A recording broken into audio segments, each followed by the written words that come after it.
Hello students, welcome to the lecture on forecasting techniques, and after this lecture we will be able to learn the following objectives. Explain the forecasting in operation, understand the characterizing demand, discuss the purpose of forecasting demand, define the extrapolation techniques of demand forecasting, explain the quantitative methods forecast, explain the qualitative methods, define the steps involved in forecasting, understand the time series and seasonal indices. Let's start with the concept of forecasting technique. Forecasts are a basic input in the decision processes of operation management because they provide information on future demand. The importance of forecasting to operation management cannot be overstated. The primary goal of operations management is to match supply to demand. Having a forecast of demand is essential for determining how much capacity or supply will be needed to meet demand. For instance, operations need to know what capacity will be needed to make staffing and equipment decision. Budget must be prepared. Purchasing needs information for ordering from suppliers, and supply chain partners need to make their plans. Two aspects of forecast are important. One is the expected level of demand. The other is the degree of accuracy that can be assigned to a forecast, that is the potential size of forecast error. The expected level of demand can be a function of some structural variation such as a trend or seasonal variation. Forecast accuracy is a function of the ability of forecaster to correctly model demand, random variation and sometimes unforeseen events.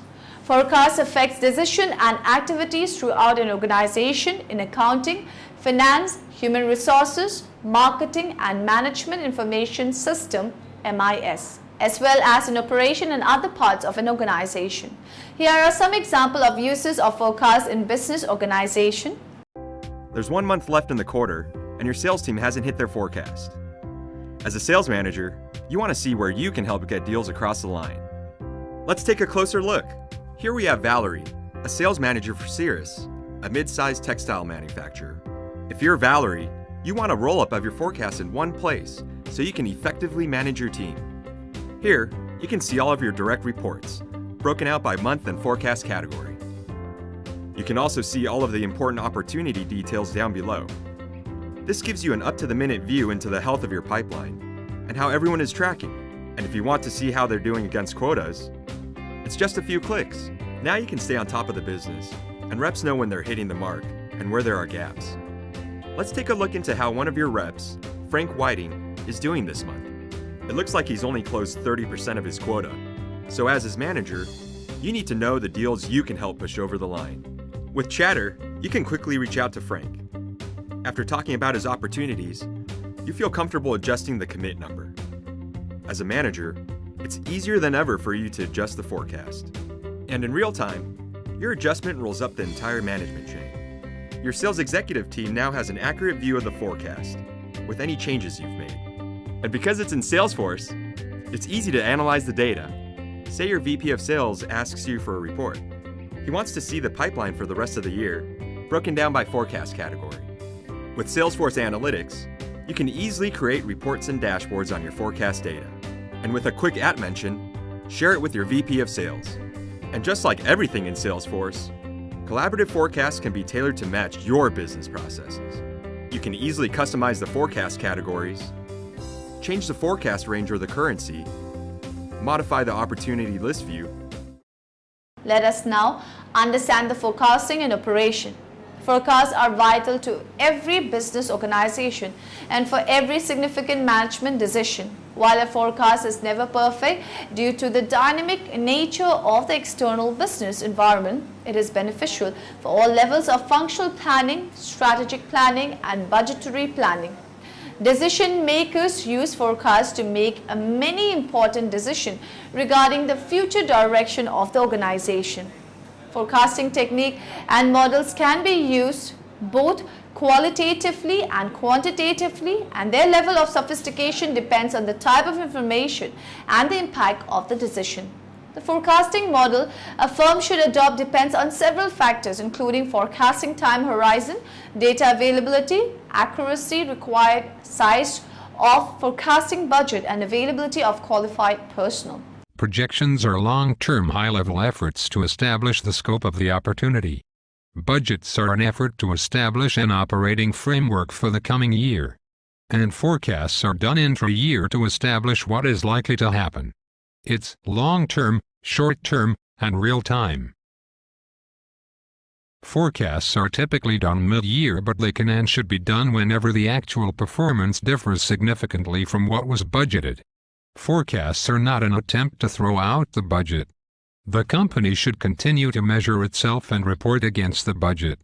The forecast should exist beside the budget and show what management thinks is likely to happen. Forecasts are important for a variety of reasons, but first and foremost you want to know where your cash balances will actually be. And you'll want to know where you will be on your revenue growth trajectory. If you are planning on doing a financing, forecasts are important because they will give you an indication of what the metrics investors will be using when they offer you terms for a financing. The process of doing a forecast is not very hard. You simply take the model you used for budgeting and put new numbers in for revenues and costs. The way most forecasts go down is the revenues are taken down to reflect slower sales growth. Then management looks at the costs in the budget. In some cases, costs are not adjusted because management feels that they need to continue to invest in the business. But in many cases, costs are adjusted down somewhat to reflect a desire to conserve cash. Either way, you'll have a new set of numbers for the months ahead. You combine these new sets of numbers for the coming months with the actual results for the months that have already happened and you have your forecast. Once you do a forecast, it is a good idea to keep updating it as the year develops. If you do a forecast at mid-year and by the fall that forecast is off, do another forecast. The forecast is not another budget you have to try to meet. It is an attempt to estimate actual results. So keep adjusting the forecast in and attempt to nail it. As you get into the fall, you will start budgeting for the next year. Use the learning that came from the forecasting exercise to make next year's budget better. Think of budgets and forecasts as agile financial management. The budget is the annual release and the forecasts are the iterations based on feedback. Now moving on to the next topic. Now we will study the characterizing demand. Demand forecasting is an important aspect of business operation. It is applicable to many different functional areas such as sales, marketing, and inventory management. Proper demand forecasting also allows for more efficient and responsive business planning. Because of the benefits it can bring, many industries have paid great attention to demand variability management and forecasting. Tourism and manufacturing are the two major industries who adopt a wide range of demand forecasting and variability management solutions. There are huge amounts of literature dedicated to demand forecasting as well as demand variability management.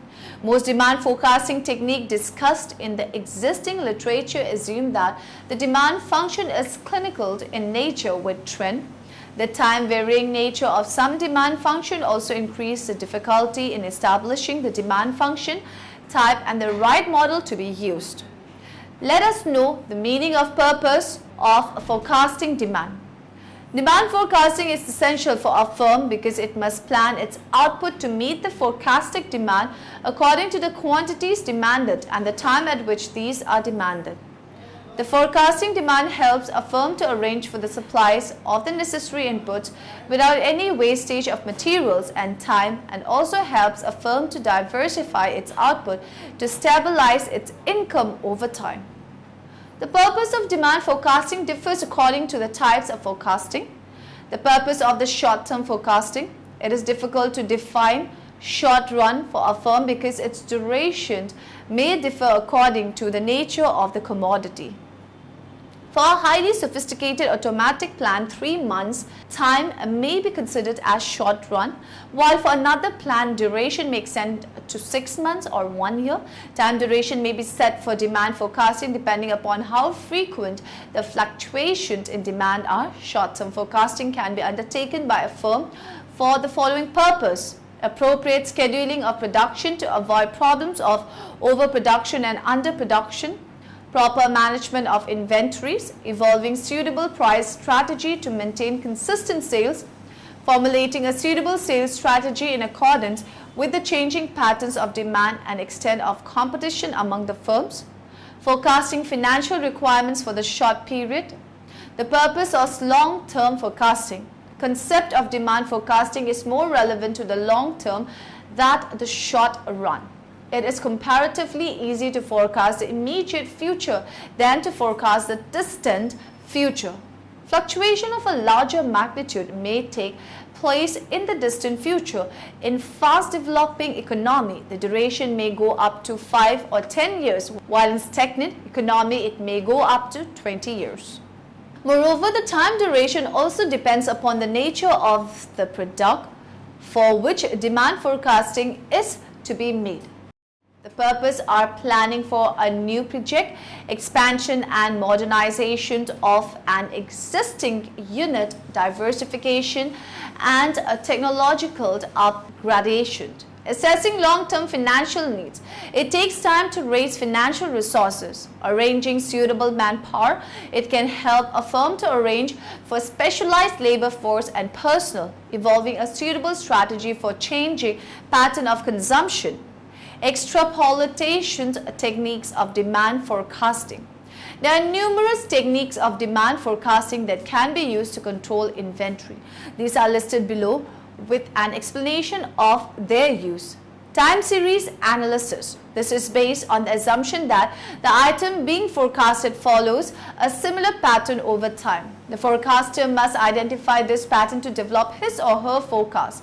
The basic element of this pattern are constant value, trend, seasonal variation, clinical variation, random variation, turning points. Time series forecasting techniques include simple moving averages, weighted moving averages and exponential smoothing. Qualitative forecasting consists of gathering opinions from a variety of people, then applying their own judgment. This technique is best used when there is not sufficient historical data. Causal.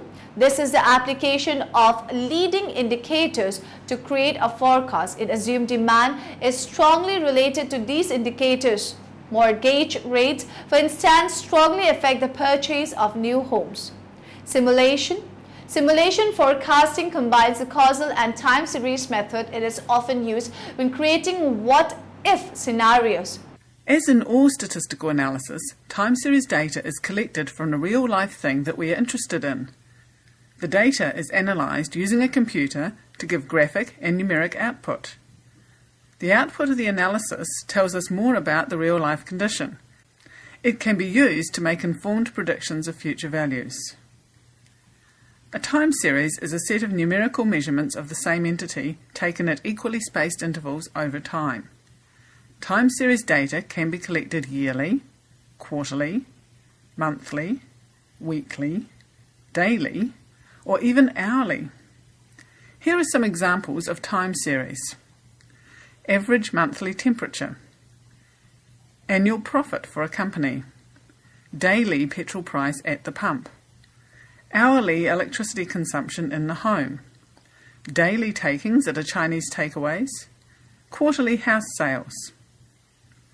Time series data has 4 aspects of behaviour: trend, seasonality, cycles, and unexplained variation.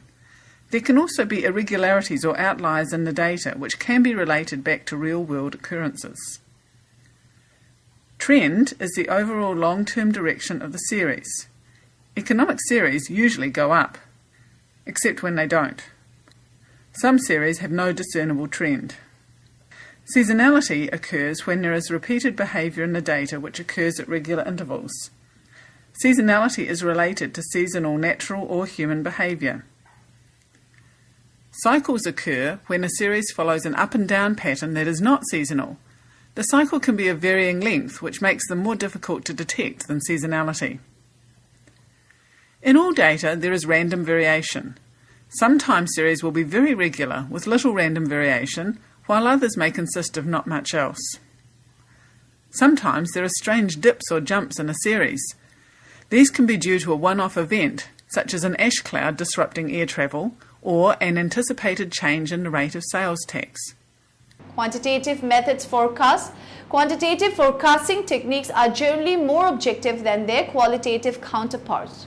Quantitative forecast can be time series forecast, that is a projection of the past into the future, or forecast based on associative models, that is based on one or more explanatory variables. Time series data may have underlying behaviors that need to be identified by the forecaster. In addition, the forecast may need to identify the causes of the behavior. Some of these behaviors may be patterns or simply random variation. Have you ever heard of an occupation that rewards an employee for being wrong? Surprisingly, you can, as a demand forecaster, be wrong and still remain in the company's good graces. Why are errors in this occupation tolerated when they would likely lead to dismissal in other job roles? The answer lies in the fact that all organizations have a need to understand and quantify future customer demands for its products and services.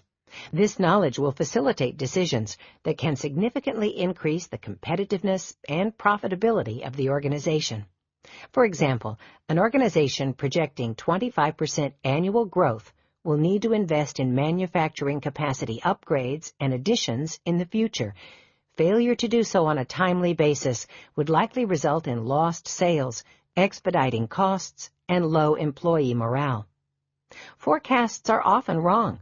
Luckily, the decisions required to operate a successful enterprise rarely require 100% accuracy.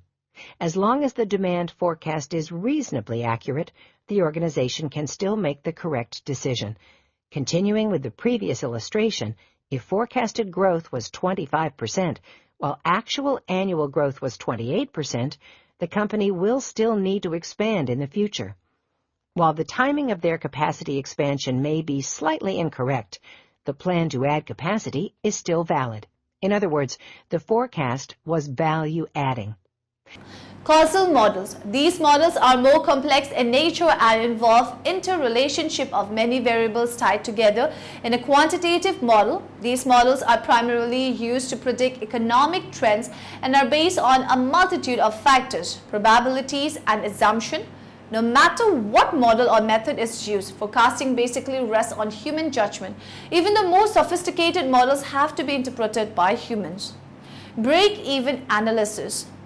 Break-even analysis is also a very important quantitative forecasting tool. It is a composite of various elements like total revenue, fixed costs, variable costs, and total costs. Budget. Budget also helps to forecast things. It is through budget an organization can give expression to the plan in terms of costs and revenues. Scheduling. It is part of an action plan and it is the process of establishing a time sequence for the work to be done. Inventory. A technique that is in vogue is economic order quantity, ECQ. Its object is to ensure maintenance of an adequate inventory on hand at the lowest total cost to the organization. Linear programming. Linear programs are also used for forecasting. Linear programming is the optimization of an outcome based on some set of constraints using a linear mathematical model. Regression analysis. Regression analysis statistically relates sales to one or more explanatory independent variables. Explanatory variables may be marketing, decision, price chances, for instance, competitive information, economic data on any other variable that can be related to sales. Exponential smoothing makes an exponentially smooth weighted average of past sales, trend, and seasonality to derive the forecast. Moving average. Moving average takes an average of a specified number of past observations to make a forecast. As new observations become available, they are used in the forecast and the oldest observations are dropped. Box check-ins. Box check-in uses the auto-correlative structure of sales data to develop autoregressive moving average forecasts from past sales and forecast errors. Trend line analysis. Trend line analysis fits a line to sales data by minimizing the squared error between the line and actual past sales values. The line is that projected into the future as a forecast. Decomposition. Decomposition breaks the sales data into seasonal, clinical, trend, and noise components and projects each into the forecast. Straight line projection. Straight line projection is a visual extrapolation of the past data which is projected into the future as the forecast.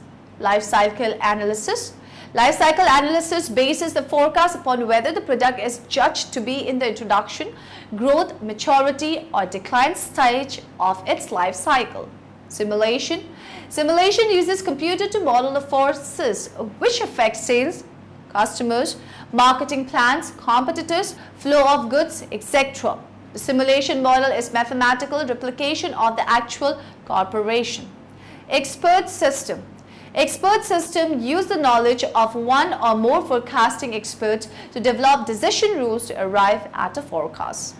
Neutral networks. Neutral networks looks for patterns in previous history of sales and explanatory data to uncover relationship. These relationships are then used to produce a forecast.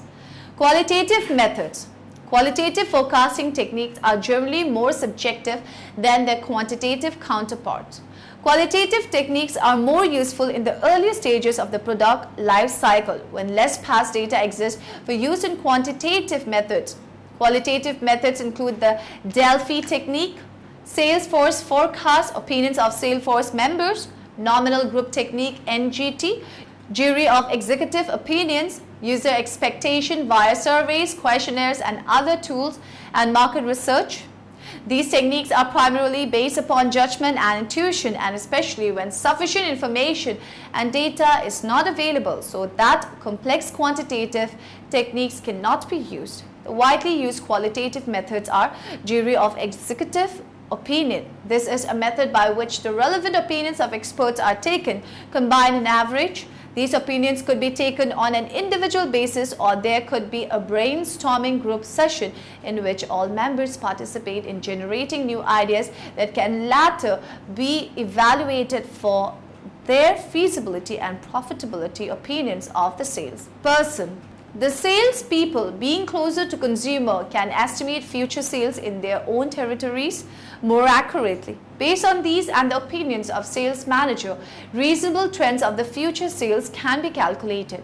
These forecasts are good for short-range planning since sales people are not sufficiently sophisticated to predict long-term trends. Consumers' expectation. This method involves a survey of the customer as to their future needs. This method is especially useful where the industry serves a limited market. Based on the future needs of the customer, a general overall forecast for the demand can be made. The Delphi method. The Delphi method, originally developed by Rand Corporation in 1969 for forecasting military events, has become a useful tool in other areas also. It is basically a more formal version of the jury of opinion method. Delphi method is similar to jury of executive opinion technique. The main difference, the members do not meet in committee.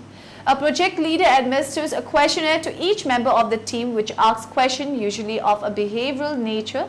The questioning then proceeds to a more detailed second stage which asks questions about the individual company. The process goes on to further stages where appropriate. The ultimate objective is to translate opinion into some form of forecast. In the Delphi method, an attempt is made to develop forecasts through group consensus. Bayesian decision theory. Bayesian decision theory has been placed under techniques, although it is really a mixture of subjective and objective technique. This technique is similar to critical path analysis in that it uses a network diagram and probability must be estimated for each event over the network. Scenario writing method. Under the scenario writing approach, the forecaster starts with different sets of assumptions. For each set of assumptions, a likely scenario of the business outcome is charted. Thus, the forecaster generates several different future scenarios corresponding to different sets of assumptions. The decision maker or business person is presented with the different scenarios and has to decide which scenario is most likely to prevail. A subjective approach method. Subjective approach allows individuals participating in the forecasting decision to arrive at a forecast based on their feelings, ideas, and personal experiences. Many corporations in the United States have started to increasingly use the subjective approach. Internally, these subjective approaches sometimes take the form of brainstorming session in which manager, executives and employees work together to develop new ideas or to solve complex problems. At other times, a subjective approach may take the form of a survey of the company's salespeople. This approach, which is known as the sales force composite or grassroots method, is relied on because salespeople interact directly with purchaser, and it is assumed therefore that they have a good feel for which products will or will not sell and in what quantities. Steps involved in forecasting. There are usually 5 basic steps in any forecasting task. Step 1. Problem definition. Often this is most difficult part of forecasting. Defining the problem carefully requires an understanding of how the forecast will be used, who requires a forecast, and how the forecasting function fits within the organization requiring the forecast. Step 2. Gathering information. There are always at least 2 kinds of information required: statistical data and accumulated expertise of the people who collected the data and used the forecast. Step 3. Preliminary exploratory analysis. Always start by grasping the data. Are there consistent pattern? Is there a significant trend? Step 4. Choosing and fitting model. Which model to use depends on the availability of historical data, the strength of relationship between the forecast variable and any explanatory variables, and the way forecasts are to be used. Time series methods make forecasts based solely on historical patterns in the data. Time series methods use time as independent variable to produce demand. In a time series, measurements are taken at successive points or over successive periods. The measurements may be taken every hour, day, week, month or year, or at any other regular or irregular interval. Now in the end, let us summarize what we have learned in this lecture. Forecasting demand helps a firm to arrange for the supplies of the necessary inputs without any wastage of materials and time, and also helps a firm to diversify its output to stabilize its income over time. The concept of demand forecasting is more relevant to the long run than the short run. Qualitative forecasting consists of gathering opinions from a variety of people, then applying their own judgment. Causal is the application of leading indicators to create a forecast. It assumes demand is strongly related to these indicators. Mortgage rates, for instance, strongly affect the purchase of new homes. Budget also helps to forecast things. It is through budget an organization can give expression to the plan in terms of costs and revenues.